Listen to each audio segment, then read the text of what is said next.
Good morning সবাইকে। গুরুকুল বিশ্বামিত্রে সকলকে স্বাগতম। আমি মৃন্ময়। আজকে আমি তোমাদের জিকে পার্ট নিয়ে আলোচনা করব, কারণ আপকামিং যে এক্সামগুলো আছে সেখানে জিকে খুব একটা ফ্যাক্টর হয়ে দাঁড়ায়। সেখানে ইতিহাস, ভূগোল, পলিটিক্যাল সায়েন্স বিভিন্ন বিষয়ে জিকে থাকে। তো আজকে আমি জিওগ্রাফির উপরে একটা সেশন তৈরি করেছি, আশা করছি তোমাদের ভালো লাগবে। চলো দেরি না করে শুরু করা যাক। আজকের প্রথম প্রশ্ন,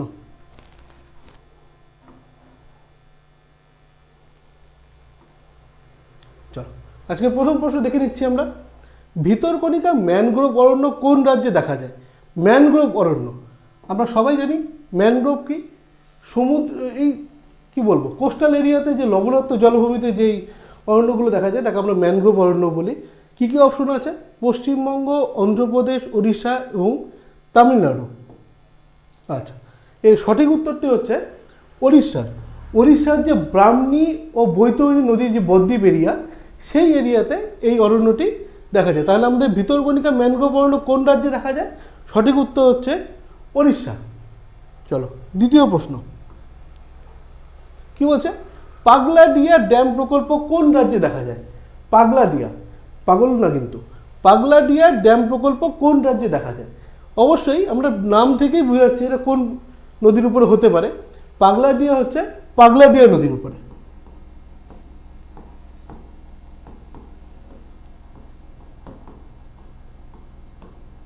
পাগলাডিয়া নদীর উপরে এই পাগলাডিয়া ড্যাম প্রকল্প তৈরি হয়েছে। তো এই পাগলাডিয়া নদীটা কার উপনদী সেটা বড় প্রশ্ন। এটাও আসছে আমাদের ব্রহ্মপুত্র নদীর উপনদী হচ্ছে পাগলাডিয়া নদী, তার উপরেই এই পাগলাডিয়া ড্যাম তৈরি হয়েছে। তাহলে ব্রহ্মপুত্র নদী কোথায়? আমাদের আসামে। তাহলে আজকে সঠিক প্রশ্নটি হচ্ছে এটা আসাম। তাহলে পাগলাডিয়া ড্যাম প্রকল্প কোন রাজ্যে দেখা যায়? উত্তর হচ্ছে আসাম। নেক্সট, আচ্ছা কি বলেছে? নিচের কোনটি আলাদা? খুব ভালো করে লক্ষ্য করবে, নিচের কোনটি আলাদা? অপশন কি আছে? দেরাদুন, বিশাখাপত্তনম, আইজল এবং শিলং। তোমরা একটু ভালো করে লক্ষ্য করলে দেখতে পারবে এখানে একটা স্থান আছে যেটা আলাদা, বাকি তিনটে একই রকমই আছে। তোমরা একটু ভালো করে লক্ষ্য করো তো কি আছে। আমি বলছি দেরাদুন কার ক্যাপিটাল? উত্তরাখণ্ড, তাই তো। গ নম্বর কি আছে? আইজল। আইজল কার ক্যাপিটাল? মিজোরাম। আর ঘ থেকে আছে শিলং, কার ক্যাপিটাল? মেঘালয়।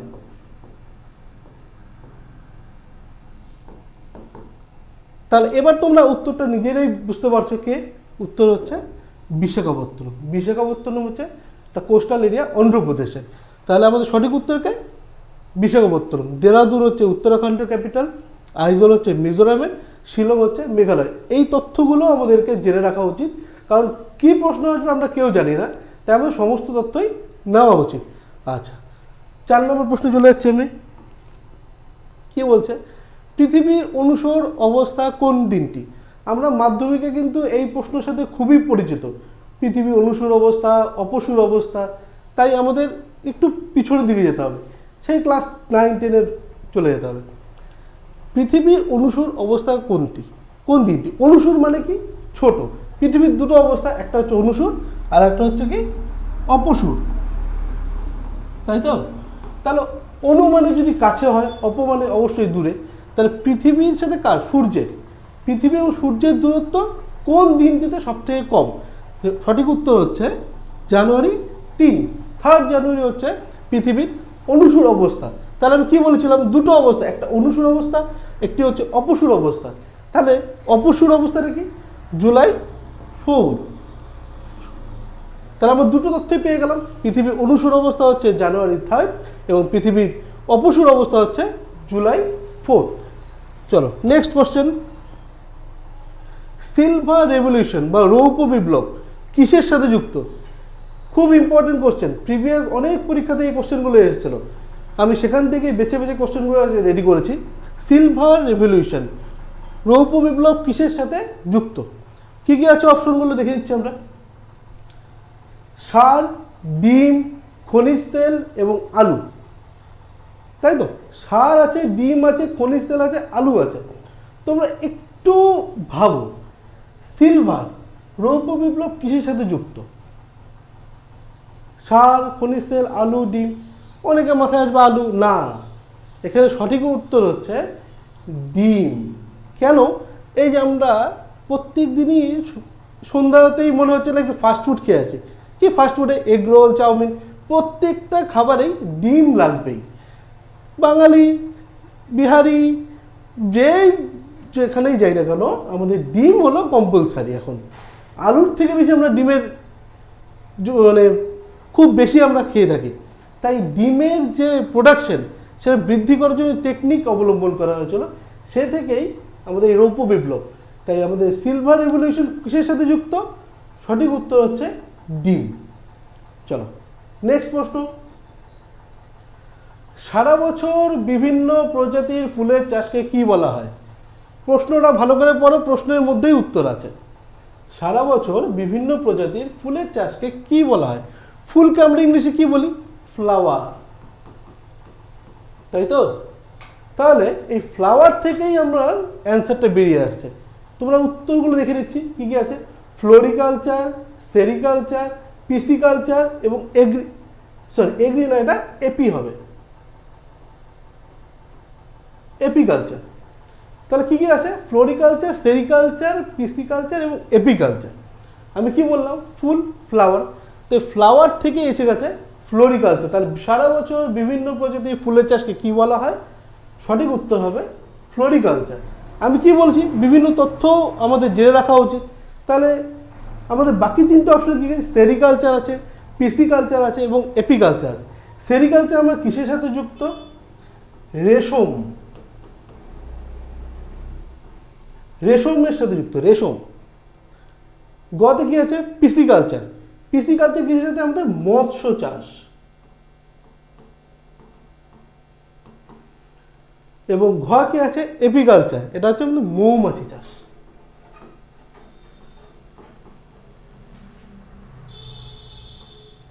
তাহলে আমার চারটা অপশনই ক্লিয়ার হয়ে গেল। ফ্লোরিকালচার হচ্ছে ফুলের সাথে, সেরিকালচার হচ্ছে রেশমের সাথে, পিসিকালচার হচ্ছে মৎস্যের সাথে এবং এপিকালচার হচ্ছে আমার মৌমাছি চাষের সাথে। ঠিক আছে, আমরা নেক্সট প্রশ্ন যাচ্ছি এবার। নিচে কোন শহরটিকে ভারতের স্কটল্যান্ড বলা হয়? ভারতের স্কটল্যান্ড, খুব ভালো করে বোঝো, কোন শহরটিকে ভারতের স্কটল্যান্ড? তার মানে স্কটল্যান্ডের মতো অ্যাটমসফিয়ার আমার ভারতের কোনো একটা স্থানে দেখা যাচ্ছে বলেই সেই স্থানটিকে বলা হচ্ছে ভারতের স্কটল্যান্ড। কী কী অপশন হচ্ছে? কান্নুর, কুর্গ, তিরুপতি, হুবলি, তাই তো? আমার সঠিক উত্তর হচ্ছে কুর্গ, যেটা কোথায় অবস্থিত? কর্ণাটকে। কর্ণাটকে। তাহলে কোন শহরকে ভারতের স্কটল্যান্ড বলা হয়? কুর্গ। এর আরেকটা অ্যাডিশনাল তোমরা নলেজ রেখে রাখো, একে কর্ণাটকের কাশ্মীরও বলা হয়। কি বলা হয় কুর্গকে? কুর্গ, কুর্জ, এরকম অপশন থাকতেই পারে, সেটা রাজের অ্যান্সার হচ্ছে কুর্গ। তাহলে কুর্গকে আমরা একটা কি বললাম? কর্ণাটকের কাশ্মীরও বলা হয়। অ্যাডিশনাল নলেজগুলো রেখে দিবে। আমি আগেই বলেছিলাম কিভাবে প্রশ্ন আসবে আমরা জানি না, কিন্তু আমার তথ্য সব কিছু জেনে রাখা ভালো। ঠিক আছে, নেক্সট প্রশ্ন যাচ্ছি আমি। কি বলেছে? পশ্চিমবঙ্গের সর্বোচ্চ শৃঙ্গ কোনটি? তোমরা বলতে পারো স্যার এগুলো তো খুব ইজি কোশ্চেন। হ্যাঁ, ইজি কোশ্চেনেই আমাদের কনফিউশন আসে এবং আমরা ভুল করে দিয়ে চলে আসি, আমার নেগেটিভ মার্কিং চলে আসে। তাই আমাদের ইজি, হার্ড এগুলো ভাবলে চলবে না, আমাদের সব কোশ্চেনগুলোকেই পড়ে রাখতে হবে। কি বলেছে? পশ্চিমবঙ্গের সর্বোচ্চ শৃঙ্গ কোনটি? কি কি অপশন আছে? Kanchenjunga, Sandakphu, Mount Godwin Austen এবং মাউন্ট এভারেস্ট। আমরা সবাই জানি, তবু আমি উত্তরটি বলে দিচ্ছি। পশ্চিমবঙ্গের সর্বোচ্চ শৃঙ্গ হচ্ছে আমার সান্দাকফু। এর যে উচ্চতা সেটা হচ্ছে 3636 মিটার। তাহলে আমার পশ্চিমবঙ্গের সর্বোচ্চ শৃঙ্গ কী হচ্ছে? সান্দাকফু। আমি কি বলেছি? আমাকে বাকি তথ্যগুলোও নিতে হবে। তাহলে মাউন্ট গডউইন অস্টিন, একে আমরা আরেকটা নামে জানি K2 নামেও জানি। তাহলে মাউন্ট গডউইন অস্টিন বা K2, এটি হচ্ছে আমাদের ভারতের সর্বোচ্চ শৃঙ্গ।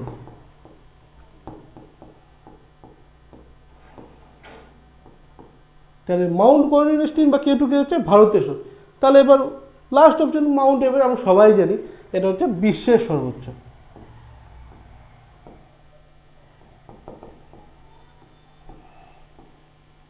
তাহলে আমার তথ্যগুলো পাওয়া গেল। পশ্চিমবঙ্গের সর্বোচ্চ শৃঙ্গ হচ্ছে আমার সান্দাকফু, মাউন্ট কর্নিয়াল বা K2 হচ্ছে আমার ভারতের সর্বোচ্চ, এবং মাউন্ট এভারেস্ট হচ্ছে আমার বিশ্বের সর্বোচ্চ।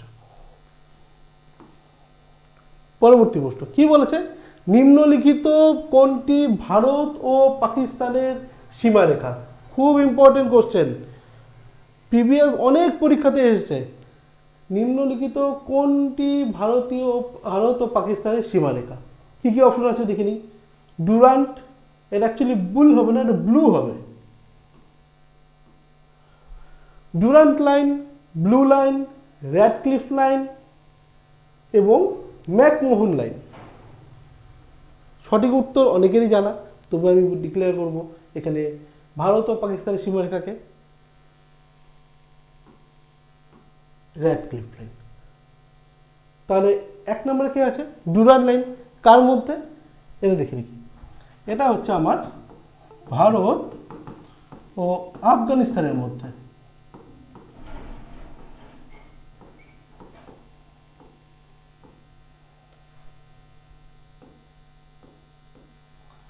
ভারত ও আফগানিস্তানের মধ্যে কি আছে আমার? Durand line. ব্লু লাইন এটা কোথায়? এটা হচ্ছে আমার লেবানন ও ইসরায়েলের মধ্যে।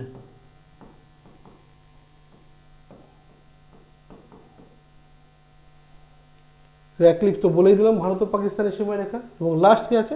ম্যাকমোহন লাইন, যেটা আছে আমার ভারত ও চীনের মাঝে। তাহলে আমরা সবগুলো উত্তর পেয়ে গেলাম। তাহলে সঠিক উত্তর হচ্ছে আমার র্যাডক্লিফ, ডুরান্ট হচ্ছে আমার ভারত ও আফগানিস্তান, ব্লু হচ্ছে লেবানন ইসরায়েল, এবং ম্যাকমোহন হচ্ছে ভারত ও চীনের মধ্যে। ঠিক আছে, নেক্সট প্রশ্ন হচ্ছে আমি, কোন নদীকে দক্ষিণ ভারতের গঙ্গা বলা হয়? খুব ইজি কোশ্চেন এবং আমরা বারবার ভুল করি, তাই এখন থেকে আমার ভুল করা যাবে না, সঠিকভাবে আমাকে সঠিক উত্তরটি জানতে হবে। কোন নদীকে দক্ষিণ ভারতের গঙ্গা বলা হয়? আমার উত্তর হচ্ছে গোদাবরী। ক্লিয়ার? ঠিক আছে, নেক্সট কোশ্চেন, পশ্চিমবঙ্গের হিমালয় পর্বতের পাদদেশ অঞ্চল কি নামে পরিচিত? এই কোশ্চেনটি দুইবার এসেছিল WBCS প্রিলিমিনারে, 11তে এসেছিল আর মনে সম্ভবত 16তে 17তে এসেছিল। আচ্ছা, কি বলেছে, পশ্চিমবঙ্গের হিমালয় পর্বতের পাদদেশ অঞ্চল কি নামে পরিচিত? কি কি বলছে? বারেন্দ্রভূমি, তরাই ও ডুয়ার্স, দিয়ারা ও বাগরি। সঠিক উত্তর হচ্ছে আমার তরাই ও ডুয়ার্স অঞ্চল, যেখানে আমরা বসবাস করি। ক্লিয়ার? চলো নেক্সট প্রশ্ন, দক্ষিণ ভারতের শস্যাগার কোনটি পরিচিত? দক্ষিণ ভারতে দক্ষিণের শস্যাগার খুব আসে। দক্ষিণের শস্যাগার কি নামে পরিচিত? থাঞ্জাভুর। একদম মুখস্থ করে রাখবে, এগুলো নোট করে একদম মুখস্থ, যাতে আর দ্বিতীয়বার আমাকে ভুলে যেতে না হয়, একদম মনে রাখবে এগুলো। আচ্ছা, নেক্সট প্রশ্ন হচ্ছে, পৃথিবীর একমাত্র ভাসমান উদ্যান সেটা আবার ভাসমান। আমরা ছাদে উদ্যান করি, মাঠে উদ্যান করি, কিন্তু ভাসমান, তার মানে জলের উপরে। খুব ইম্পর্টেন্ট একটা কোশ্চেন, কি বলছে উদ্যান নাম কি? কেইবুল লামজাও কোন হ্রদের উপরে অবস্থিত? খুব ইম্পর্টেন্ট একটা কোশ্চেন। কি কি বলছে? কলেরা হ্রদ, উল্লার হ্রদ, দল হ্রদ, লোকটাক হ্রদ। সঠিক উত্তর হচ্ছে আমার লোকটাক হ্রদ, যেটা কোথায় অবস্থিত?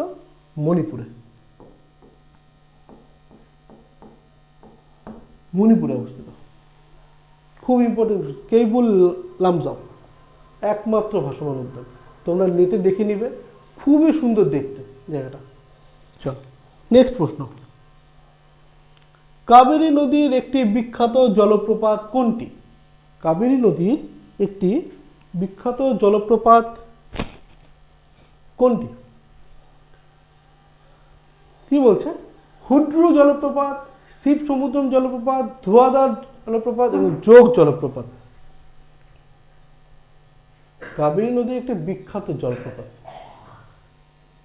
সঠিক উত্তর হচ্ছে শিব সমুদ্রম জলপ্রপাত। কাবেরী নদীর একটি বিখ্যাত জলপ্রপাত হচ্ছে আমার শিব সমুদ্র জলপ্রপাত। হুড্র হচ্ছে আমার সুবর্ণরেখা নদীর উপরে। ধোঁয়াধার হচ্ছে আমার নর্মদা নদীর উপরে। আর যোগ হচ্ছে আমার সরাবতী নদীর উপরে।